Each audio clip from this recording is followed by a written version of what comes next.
Hi, I'm Chip Comins. I'm the founder, chairman, and CEO of the American Renewable Energy Institute, and I'm delighted to be here today with my good colleague and friend, Bill Brandt, from Arizona State University, Lightworks, and many other titles. But let's just dig right in, Bill. You've been working lately on an extraordinary concept of how we can address the $400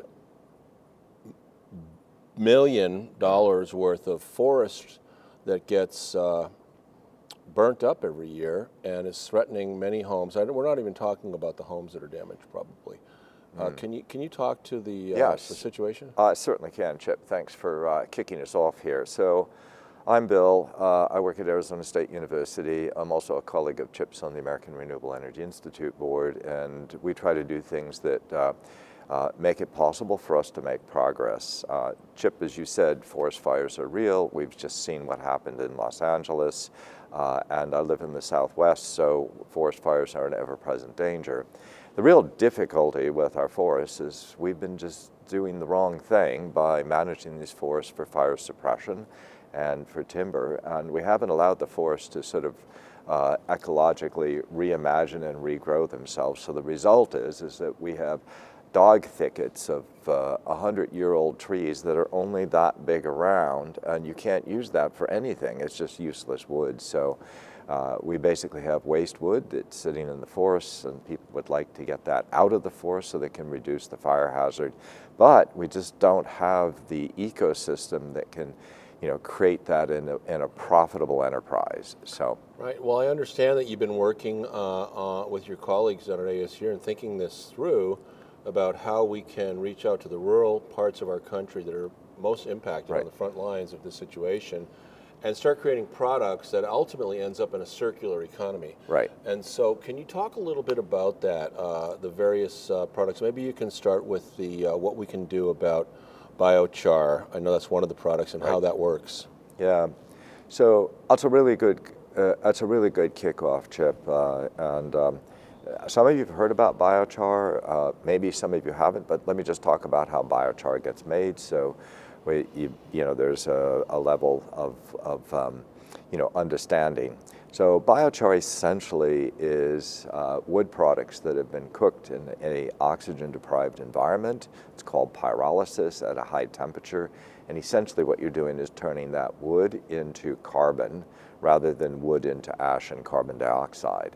That carbon has a lot of really super qualities about it. One is if it's made properly, it can be like a condominium for microbes if the biochar is put in the soil. So it has all the right constituents for little places for the microbes to live. It's a soil enhancement. It's a soil enhancement, and the microbes basically improve the soil quality. So rather than putting all that nitrogen, phosphate, and potassium down, or you basically put the biochar in the soil, and you are getting the right mix. So you could say we're going back to nature and thinking about how to reimagine it.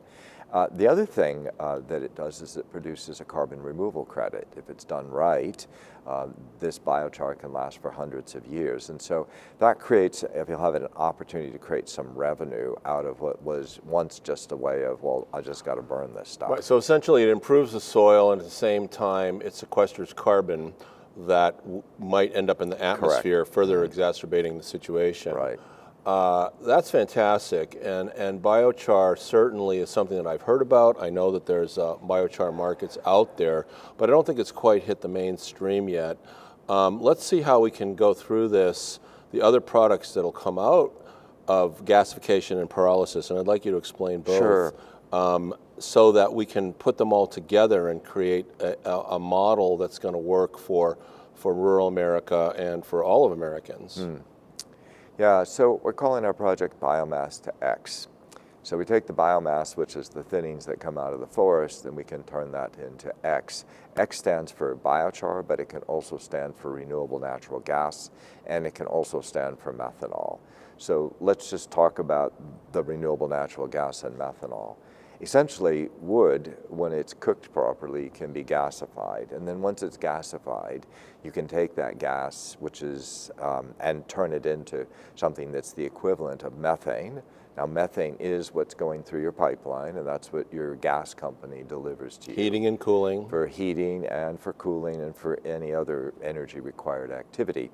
Now, methanol is interesting because it's a liquid, and liquids are easier to move because you can put them in a tanker on a truck, or you can send them on a rail car. And the marine industry in like California, because I live in Phoenix, is very interested in buying e-methanol for fuel for their new ships. And e-methanol is one of the fuels that Maersk and others have chosen as a way to decarbonize shipping. Wow, that's great. So you have biochar, you've got methanol, e-methanol. What else can come out of this this mass of small slash, the tree, what's left over when they take the trees out, but also the undergrowth or the overgrowth, however you want to call it, right, that's building up and creating these massive forest fires. We all know that there's huge fires in Arizona and Colorado, up in British Columbia, even up in Alaska. It's a big problem, and I know that we want to try to address that in terms of different strategies that are economically viable. So let's talk about the third. Yeah, so I live in Arizona, and up on the Colorado Plateau, as it drops down into the Sonoran Desert, you've got these amazing forests. They're largely ponderosa. And the ponderosa forests have this interesting characteristic, which is the fires used to get ignited from the monsoons, which are thunderstorms, and then those fires used to blow through the forest. And so what you got is you got clumps of trees with grasslands around them. So what we're proposing to do in working with a number of groups, including the Forest Service, nonprofits like the Nature Conservancy, logging companies, trucking companies, and others, is thinking about a systematic way that we can improve the amount of acreage that's thinned by 25,000 acres a year. Now, that's a big number, and there's a lot of biomass that comes out of that, and what we're going to need to do is find a place to get rid of all of that material. So let's talk about where the materials come from. Half of the tree is usable as timber. So there's sawmills up in Arizona, and they take that ponderosa and then they saw it up into planks, they saw it up into material, they saw it up into fascia board. The other half of that material is waste. And so what we're talking about is, what do we do with that waste? So we can chip it, and then we can grind it.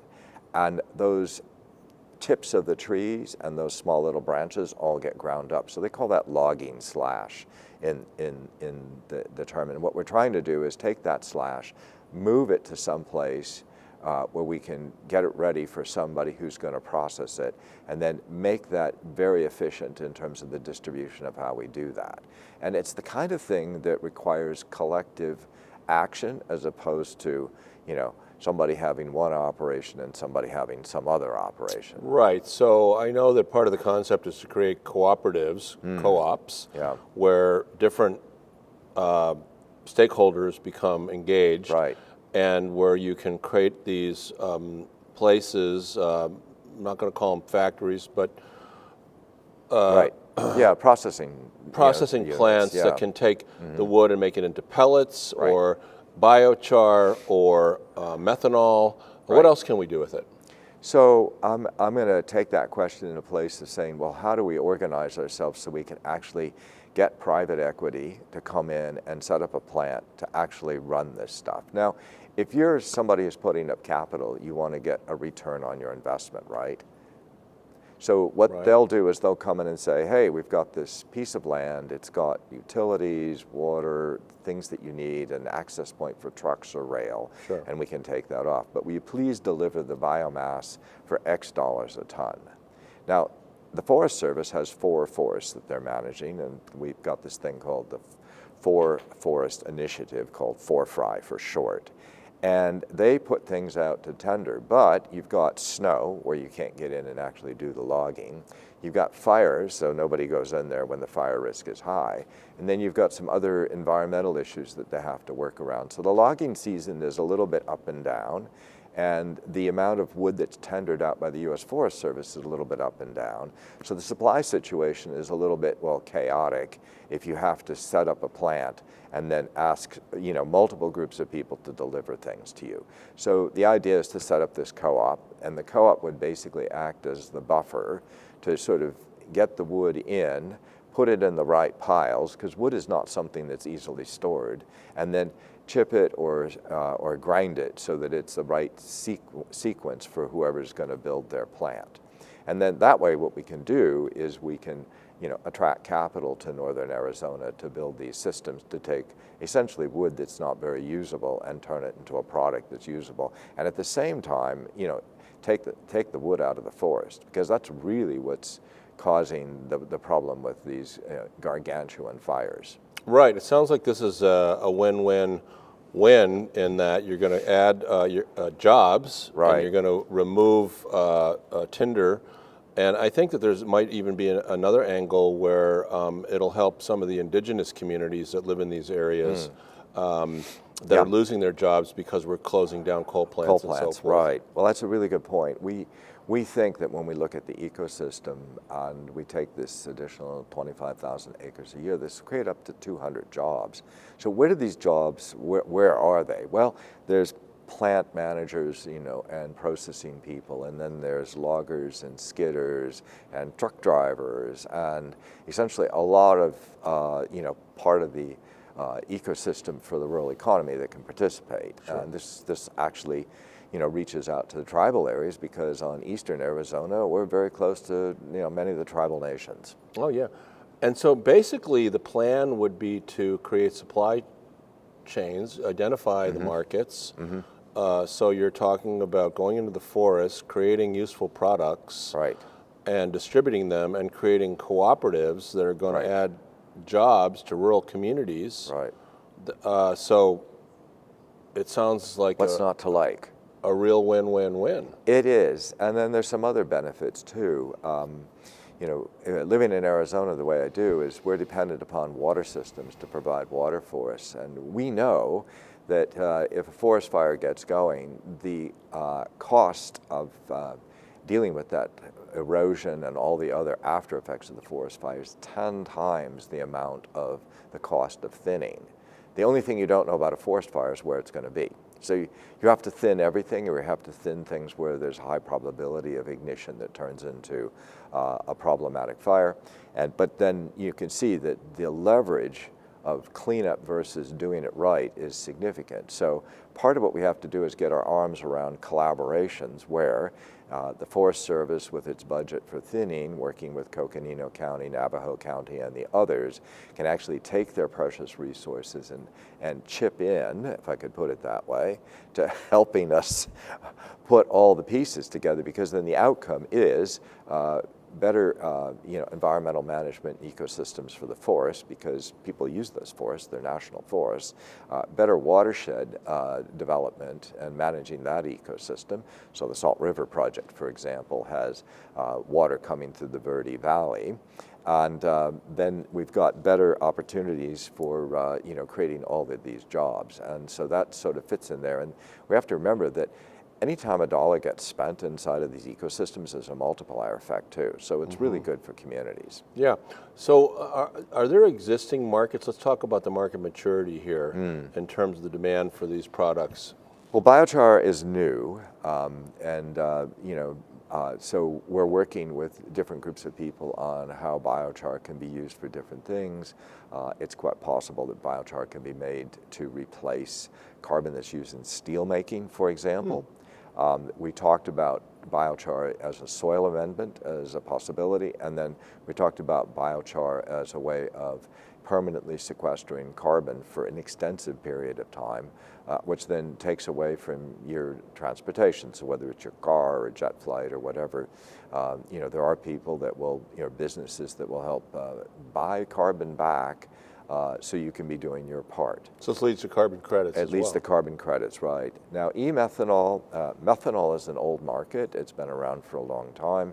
And the nice thing about this area in the northern Arizona is that there's a railroad that goes by there, and there's lots of pipelines that go by there. So If it's e-methanol, it probably goes by rail. If it's natural gas, it'll probably go by pipeline because there are pipelines nearby. So there's an opportunity to sort of get this material into the systems. Now, why is this all happening now? And I think it's a confluence of events. One is, obviously the climate is changing. It's getting hotter and drier. It's getting windier. And you know, we see this every day when we read things in the news. So that's item number one. So people are worried about their insurance, right? Because as your insurance price goes out, it become uninsurable. That's a problem, you know, for anybody who's got a loan. So we'll talk about that as fire in one bucket.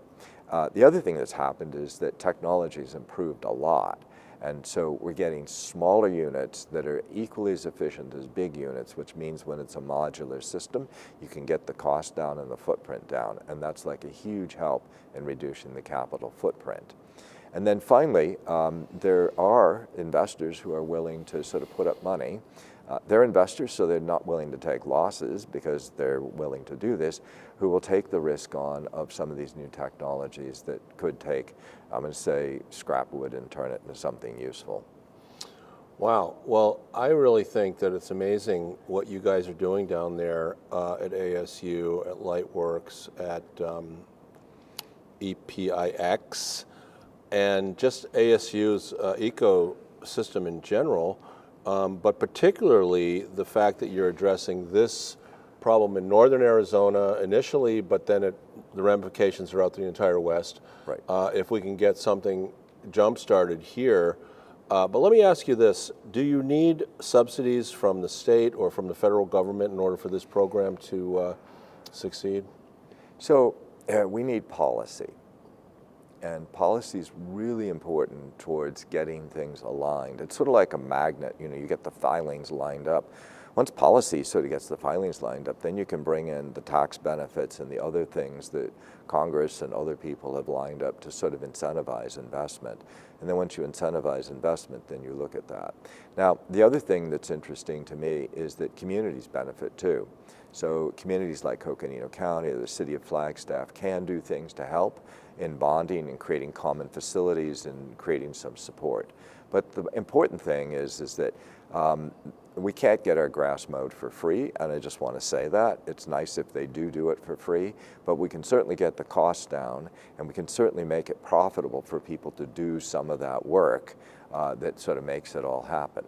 Now, the other thing is, it's great that we're here at EarthX because it's through channels like EarthX that we can find people who might want to reach out to us to say, if you're doing that here, we'd like to work with you because as far as we're concerned, sharing is caring.